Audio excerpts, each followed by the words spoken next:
철의 여인 스나오 타카이치는 시진핑이 감당할 수 없는 일을 했다. 베이징의 해상 불가침 신호는 하룻밤 사이에 무너졌다. 수년간 아시아 태평양 해역을 위협하던 중국의 유령 선단은 민간 어선으로 위장했지만 예상치 못한 순간에 큰 장애물에 부딪혔다. 일본은 2월 13일 밤에 주저없이 행동에 나서며 태평양의 힘의 균형과 교전 규칙을 영원히 바꾸었다. 일본 남서부 나가사키 현 앞바다는 오랫동안 은밀한 해양 점령의 조용한 전선이었다.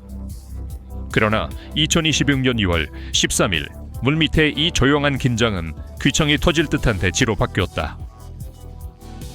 일본 수산청과 해안경비대 부대는 배타적 경제수역 EEZ 내에서 불법 활동을 하는 목표물을 레이더로 포착했습니다.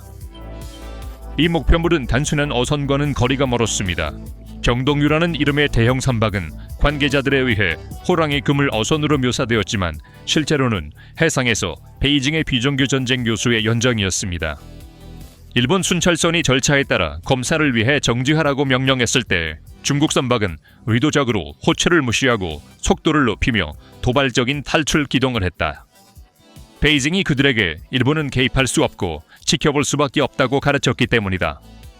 하지만 이번에는 상황이 달라졌다. 끈질긴 해상 추격 끝에 일본군은 그 선박을 납포하고 즉시 47세의 중국 선장을 체포하여 베이징을 충격에 빠뜨렸다. 이것은 단순한 국경 침범이 아니었다.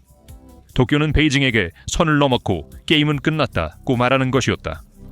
이는 2022년 이후 처음이었다. 일본은 자국 해역에서 중국의 민간 점령 전술을 가두었습니다. 그러나 나가사키 앞바다만이 베이징의 숨통이 끊기는 곳은 아니었습니다. 바다에서의 충격이 있은 지 불과 5일 후 황해 상공도 중국에게는 죽음의 덫이 되었습니다.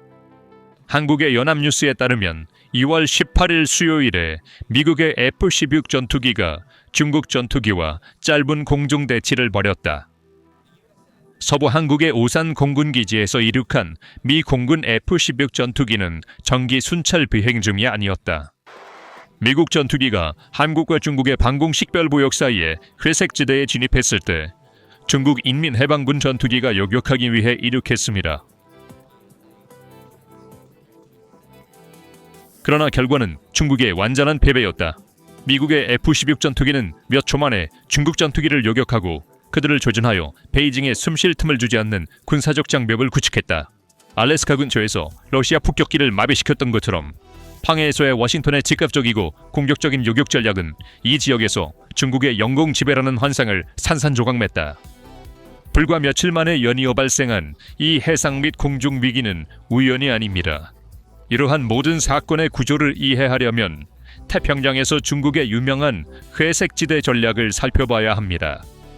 오랫동안 베이징 행정부는 민간 어선처럼 보이는 배와 국경을 괴롭히는 전투기를 비대칭 무기로 사용하여 군사적 충돌을 유발하지 않고 서서히 국경을 점령해왔습니다.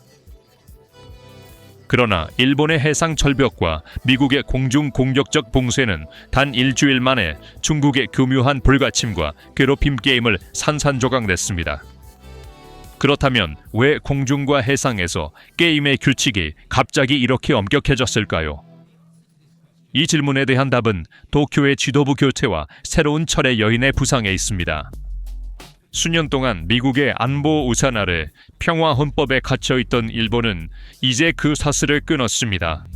제2차 세계대전 이후 일본을 군사적으로 무력화시킨 헌법적 족쇄는 타카이치 스나오 총리의 대처 같은 결단력에 의해 깨지고 있습니다. 일본의 새로운 철의 여인 스나오 타카이치의 중국을 직접 겨냥한 공격적인 군비 증강 교리가 베이징의 복도에서 전례 없는 공포를 촉발했습니다. 시진핑의 관위는 대외적으로 미국과 일본에 대해 허세를 부리던 것이 내부적으로 받은 타격으로 인해 사실상 무너졌기 때문입니다. 가장 가까운 친구가 조직한 충격적인 쿠데타 시도 이후 깊은 편집증에 빠진 시진핑은 본질적으로 자신의 군대에 전쟁을 선포하고 40명의 최고 장군 중 33명을 숙청하며 지휘체계를 완전히 붕괴시켰습니다. 구조, 이제 겨우 7명의 장군만 남아 작전 능력을 상실한 이 무력화된 군대는 타카이치의 새로운 강철 방패 군사 교리에 더욱 당황하고 있습니다. 이번 주에 발생한 이러한 위기는 배양 한가운데서 발생한 고립된 사건이 아닙니다. 오히려 몇 달 동안 쌓여온 거대한 지정학적 압력이 표면화된 순간입니다. 이 사건의 뿌리는 물속 깊은 곳보다는 일본에 대한 중국의 실패한 외교적 협박 시도에 더 많이 있습니다. 이 협박을 촉발한 발전은 2025년 11월 일본 국회에서 일본 총리 다카이치 스나오가 한 역사적인 연설이었습니다.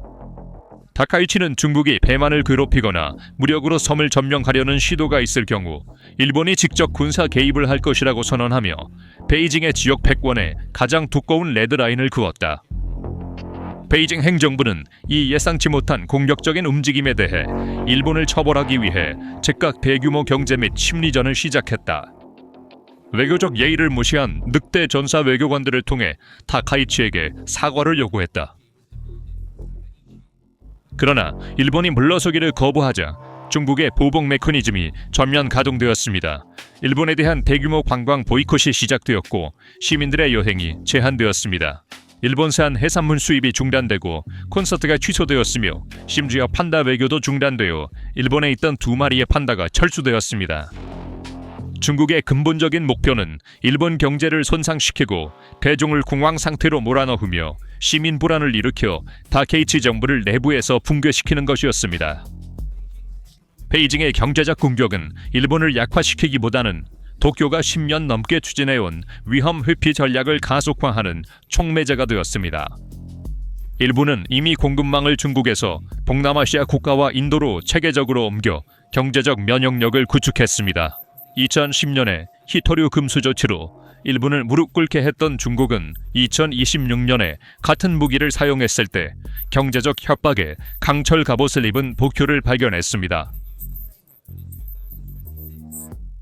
중국의 경제적 강한 무기는 일본의 저항에 의해 완전히 무뎌지고 효과를 잃었다. 이 경제적 저항을 넘어 일본 국내 정치에서의 사건의 여파는 베이징에게 완전한 실망이었다. 중국이 조성한 외부 위협에 대한 인식은 일본 국민에게 두려움을 주기보다는 다케이치 총리의 민족주의 및 안보 중심 정책을 강화시켰다. 일본 유권자들은 중국에 대한 다케이치의 강경한 입장을 지지하여 그에게 압도적인 승리를 안겼습니다. 한편 한때 자민당 내에서 영향력이 있었고 베이징과의 정책을 지지했던 니카이 토시히로와 같은 나이 든 온건파 인물들은 영향력을 잃었습니다. 타로 아스와 같은 인물들은 중국의 부상을 의심하며 강경한 접근을 선호했고 중심으로 이동했습니다. 중국의 위협은 일본을 분열시키기보다는 국가의 방위의식을 강화하고 정치 구조를 단일 목표로 통합시켰습니다. 이러한 강력한 국내 정치적 지원으로 다케이치 정부는 일본의 방위 교리를 전례 없는 속도로 재작성하는 과정을 가속화했습니다. 제2차 세계대전 이후 일본을 군사적으로 제약해온 평화 헌법의 사슬이 하나씩 끊어지고 있습니다. 국방비 지출을 GDP의 2%로 올리는 목표가 2026년 말로 2해 앞당겨졌습니다. 이 대규모 예산 증가는 일본을 세계 최대 군사 강국 중 하나로 만들 것이며 이는 동아시아에서 중국의 전통적 우위를 견제하기 위한 중요한 조치입니다. 일본은 이제 경제 대국일 뿐만 아니라 지역 안보를 자발적으로 형성하려는 의지를 가진 군사적 행위자입니다. 대만을 고립시키고 일본을 무력화하려는 중국의 외교 및 경제 압박 계획은 역효과를 낳았습니다. 나가사키에서 체포된 선장과 압수된 선박은 단순한 법 집행 조치가 아니라 바다에서 중국에 붕괴하는 전략을 상징하는 기념비입니다. 베이징은 자체 공격적인 정책으로 일본을 깨웠고 도쿄의 경제적, 군사적 독립을 가속화했으며 태평양에서 중국에 대한 넘을 수 없는 장벽을 세웠습니다. 사건의 파급 효과는 부인할 수 없는 현실로 중국이 지역을 굴복시키려는 시대가 끝났고 이제 게임의 규칙은 도쿄에 의해 정해진다는 것을 보여줍니다. 나가사키 앞바다에서 벌어진 이 가혹한 대결의 전략적 깊이를 이해하려면 일본의 안보구조의 진화와 중국의 접근, 거부 지역, 거부 교리에 미친 파괴적인 영향을 살펴보는 것이 필수적이다. 사건의 법적 근거는 2015년에 발효된 평화안전법으로 일본의 안보 이해를 혁신했습니다. 이 법으로 도쿄 행정부는 문헌에 생명 위협 상황, 솔리스 키키, 지타이 개념을 도입하여 일본이 직접 공격받지 않더라도 긴밀한 관계를 맺고 있는 국가에 대한 공격이 자국의 생존을 위협할 경우 집단적 자위권을 행사할 수 있음을 확립했습니다. 타이완 해협에서의 어떤 위기나 봉쇄도 일본의 류큐 제도와 중요한 해상 무역로를 직접적으로 위협하게 되어 일본의 관점에서 이 개념에 완벽히 부합하는 존재적 위협이 됩니다. 중국 인민해방군의 목표는 2027년까지 대만을 침공할 수 있는 능력을 갖추는 것이며, 이는 시간이 촉박한 2027년 문제를 지역에 야기했습니다. 미국은 베이징의 군사력 증강에 대응하여 수년간 전략적 모호성 정책을 추구하며 균형을 유지하려고 노력해왔습니다. 미국이 개입할지 여부를 의도적으로 불분명하게 남겨두면서 중국의 계산을 복잡하게 만들려 했지만, 이 정책의 억제 효과는 베이징의 군사적 대담함이 커짐에 따라 점점 약화되고 있었다. 여기서 일본이 등장합니다. 타이완 공격 시 직접적인 군사 개입을 약속한 다케이치 총리의 서약과 그에 따른 중국 선박 압류는 태평양의 전략적 모호성을 도쿄의 행동을 통해 전략적 명확성으로 전환시키는 거대한 지정학적 변화를 나타냅니다. 일본의 적극적이고 단호한 입장은 아시아 태평양 전역에 지각 변동을 일으켰습니다. 중국이 고립시키려 했던 대만은 즉시 일본의 지역 안정 보호를 위한 공격적인 움직임을 환영하며 민주국가들이 권위주의에 맞서 단결된 전선을 형성할 것을 촉구했습니다. 그러나 진정한 전략적 승부수는 도쿄가 지역 동맹 네트워크를 확장하려는 움직임에서 나왔다.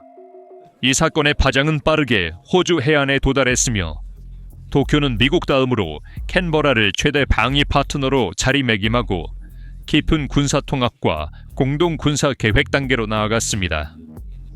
일본을 고립시키려던 함정에 빠진 중국은 점점 군사화되는 미로 축에 의해 형성된 거대한 강철고리를 마주하게 되었습니다.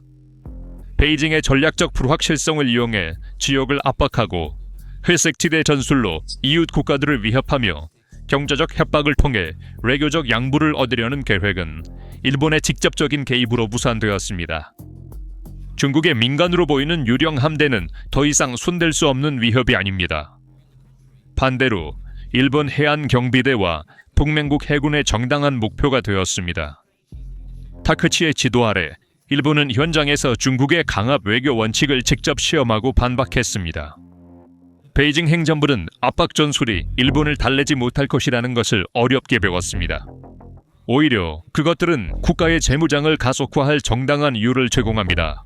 국제 체제가 양극화되고 미국의 내부 정치 균형이 글로벌 동맹을 시험하는 시기에 지역 안보 행위자로서의 일본의 책임 수용은 중국을 전략적 딜레마에 빠뜨렸습니다.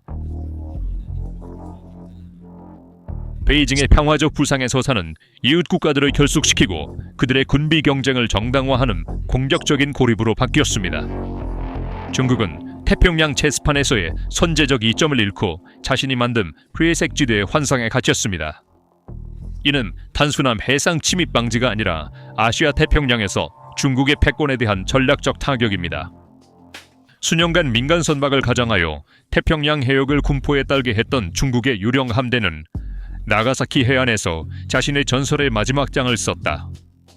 베이징이 경제적 강압, 외교적 위협, 그리고 회색 지대 전술을 통해 짜놓은 복잡한 공포의 망은 일본의 단호하고 타협 없는 개입으로 하룻밤 사이에 사라졌다.